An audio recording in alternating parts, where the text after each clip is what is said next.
Hello, everybody, and welcome to our second ever Credentials Chat. Very excited to be joined this week by Erin Riesgo from University of Arizona. Erin, thanks so much for being here. Thank you, Noah. Thank you for having me.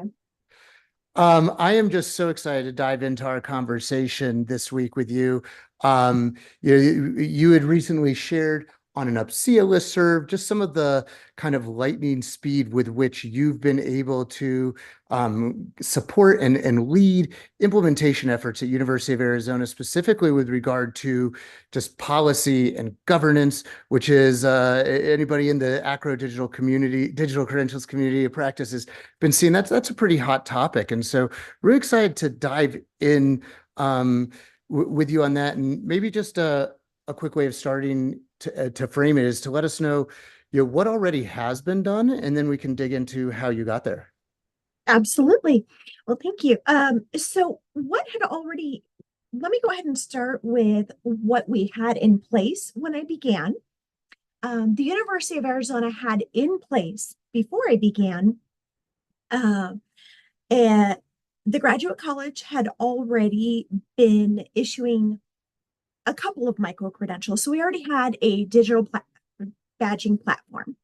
Our continuing education college, or excuse me, continuing education department was probably using micro-credentials the most, issuing the most of them. And then our student education and career development department had a few that was focusing on the NACE credentials. And so there was kind of a hodgepodge, I would say, of badging that was going on. And the only area that had a specific protocol in place for how they handled it was the graduate college, but they had the least amount of credentials out there. So there really wasn't a formal structure or foundation for how the university was utilizing credentials. So when I came in, what we did, or rather, what we now have in place is we have a full um, taxonomy for the badges, how they're going to exist. That has been created to account for all of the badges that were already out there and all of the new ones coming in. So we have a taxonomy of badges. We have a credential review committee, and we have uh, a I apologize. We have the full proposal in place that takes into consideration everyone in the university. So, our undergraduate, graduates, continuing education, everyone uses the same proposal process to go to the review committees. And so that process is in consideration now. And then we have just an now we have a website that is when you look up micro-credentials for the University of Arizona, it actually takes you to one location and information. So that has been created. Originally, when you looked it up, you really wouldn't find anything. And if you did, it kind of took you all over the place. There was no structure or organization. So we have an entire framework now that organizes everything. And then we have a roadmap of this is where we are right now, and here's where we want to go, and a path that's going to take us there. So that's where we're at right now versus where we were. And I just am so inspired by your sharing this with us, Erin, because I think that a lot of folks in the ACRO community were probably nodding their heads a lot if they're watching this live or the recording and saying, okay, hodgepodge sounds familiar, decentralized, check. And so you came in kind of as an outsider to this space. And so maybe if you wouldn't mind just kind of sharing, how you were brought in and where your position is housed, and also kind of your theory of change. Because I think that one of the things that I've taken away from our conversations is that your approach has been, yes, this is all about micro-credentials, but really what it's rooted in is change management. And I think that that's something that registrar professionals have expertise in and feels a lot less scary than some of these new complicated, more conceptually abstract ideas. So yeah, if you wouldn't mind just sharing about, how you were brought in and where, and then your kind of philosophical approach to this. Absolutely. I would say So the first thing is when it was decided that we needed a position to handle micro-credentials, the the departments that were determining this were coming from the undergraduate provost department and the registrar. They were working together. That was probably one of the best things. And they did decide that the position needed to be housed in the registrar's office. So, although micro credentials are not accredited at this current time in the United States, the thought being that at some point they're going to be, let's prepare for that process now. And so there needs to be a tracking that takes place. Let's have this housed in the registrar's office. Let's handle the fact that we want to have tracking and proof of how are these credentials earned, and all of that being taking place. Then we want this position in our registrar's office. We want all of this accountability. Let's put it there. So that's where I'm housed, is in the registrar's office, and that's why I'm housed in the registrar's office. The best thing too is the fact that our registrar is very proactive in what is the best thing for our students. And so I have a lot, exactly. I have a lot of support from the registrar and from our executive level, which is really one of the best things that's helped drive this process forward. I did come from outside higher ed. I came from business background and leadership background. So I brought with me a lot of program management, project management, and leadership and change management approach to things. So when I was brought in, I was told, we need to do this, go do it. Um, and that was probably one of the best things, because what I did, the way that I took on this task is I went out and I started doing a lot of research. I researched institutions of higher learning that are out there that are doing some of the best work. So I went out, and honestly, I think I researched probably so many organizations. But starting, SUNY, we know that they've been out there, they've been doing it. We know that WGU, we've got these institutions, even Otto Boulder. I spoke even with you, Noah, because I was told, my registrar and associate registrar had already been to the badge summit a couple months before they hired me, and they're like, you need to talk to Noah.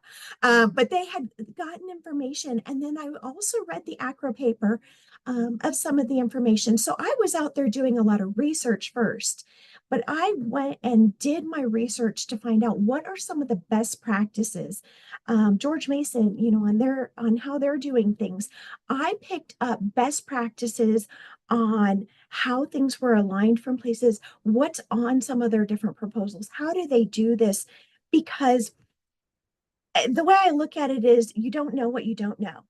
And and the more people you talk to and the more information you gather, the better it's going to make it. And so I started with that, but then I also went out into our university itself, and I met with those that were already using the product, already doing this process. And I met with those that were not, but had an interest, had already expressed an interest. And I went to them with a curious attitude. My approach was, tell me what you're doing, tell me what you want and what you need. And the reason I approach with curious is because at no point am I going to say, here's how we're going to do this. I want you to tell me what you want and need. And then from there, I took all of that information back. And while I looked at the fact that so many institutions and so many of these programs were developed with a guidance committee and having their governance together and then put together a committee, I also looked at the timelines that they did that, and it seemed to be taking quite a while. And to be honest, coming from a change management approach, we weren't going to accomplish things in that timeline, I didn't feel. So what I did is I took what everyone was wanting, and I took the best practices that I looked at and then I read, and then I also talked to leadership and found out, what can we really, what do they want to see for the university as well? Where do they want us going and the goals? And I put together things based on that. And then I went back to leadership and said, is this what we're really looking for based on what I've seen?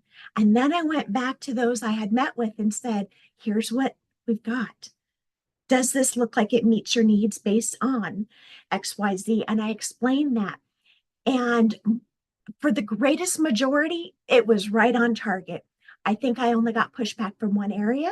And so again, tell me, maybe I missed something. Tell me, I'll listen again.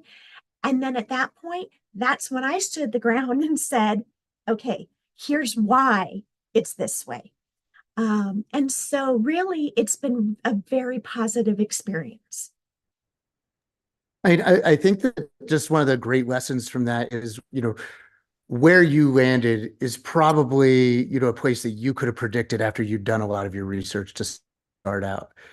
However, instead of going to the units and opening conversations with, you know what you should do, you know what you need to do, you started out with questions and just really rooted yourself in empathy interviews and understanding, where are you doing, what do you want, what do you need, and then you were able to come back to them with, subject matter expertise to say, this, if I heard you, feels like what would, meet your wants and needs, and have cross-checked that with executive sponsors to make sure that it's also within, the A in Sparkle, that it's achievable. And you Yes. through that process were able to get a lot of the buy-in and stakeholder support, and do it just in light speed. Yes. I would absolutely concur. And then to roll it out to the university, we then went ahead and rebranded every one of our existing badges that were out there. Rebranded everything, so now we have a uniform taxonomy. And then we were able to put together a review committee, presented it at our dean's council. So it was really, we were able to get everyone on board. And from there, I've been invited to individual colleges to spread it, and the word is spreading. And it's really been wonderful. The more I talk with others, they go, I need to talk with you. And I approach it with, if you have an idea and you are not sure how to make it work, let's talk, because I can be your sounding board to see how this can work together. And so that's been some of the best things, because we're getting out into areas that didn't think that they could utilize micro-credentials.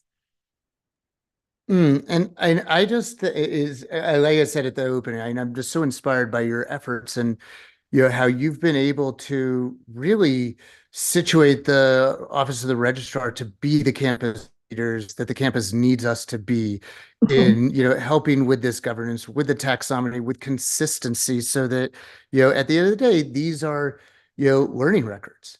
Yeah, and just because they're somewhat different maybe than yesterday's learning records, they're still learning records, and it's really important that they're trusted. And the Office of the Registrar, University of Arizona is, under your leadership, has laid forth a real template for how to do that.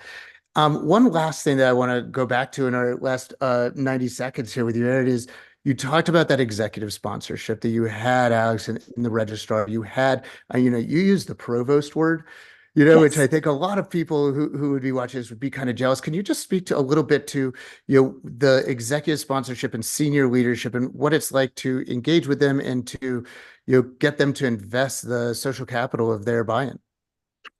I think that it's funny. I didn't even think about it. I know that sounds funny, but I didn't think about it coming from that other areas may not, other schools may not, until talking with others.